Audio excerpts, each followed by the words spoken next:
Recently আমার কাছে একজন জানতে চেয়েছেন যে ঘুমের সময় যদি কানে ইয়ারফোন অথবা ইয়ারবাড দিয়ে কোনো কিছু শুনতে শুনতে উনি ঘুমিয়ে যান তাহলে এটাতে কোনো নেগেটিভ প্রভাব পড়বে কিনা। আপনাদের কি মনে হয় নেগেটিভ প্রভাব পড়বে?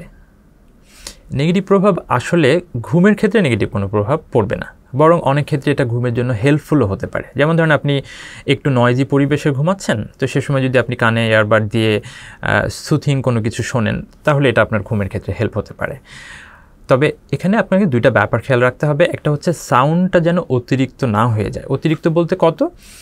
রিকমেন্ডেড বা যেটা বলা হয় যে 60 থেকে 80 ডেসিবল সাউন্ডের উপরে যেন এই সাউন্ড না হয়। এই সাউন্ডটা কেমন?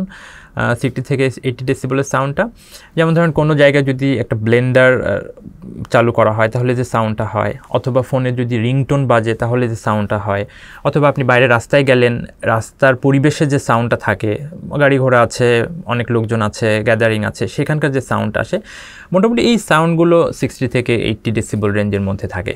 তো এরকম প্যারালাল সাউন্ডের বেশি সাউন্ড হয়ে যাওয়াটা আসলে ক্ষতিকর হবে। ক্ষতিকর কিসের জন্য হবে? আপনার কানের জন্য হবে।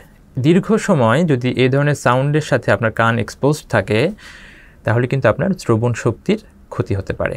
এই জন্য কেউ যদি ঘুমের সময় কানে ইয়ারফোন অথবা ইয়ারবাড লাগিয়ে ঘুমাতে চান তাহলে তাকে ব্যাপারটা খেয়াল রাখতে হবে। সমস্যাটা ঘুমের ক্ষেত্রে হবে না, সমস্যাটা হবে হচ্ছে কানের শ্রবণের ক্ষেত্রে।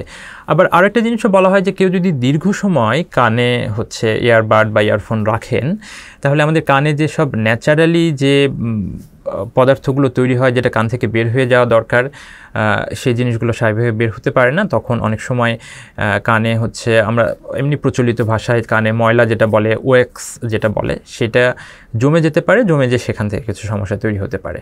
তো এই ব্যাপারগুলো একটু খেয়াল রাখলে আমার মনে হয় যে এটা নিয়ে আর চিন্তিত হওয়ার তেমন কিছু নেই।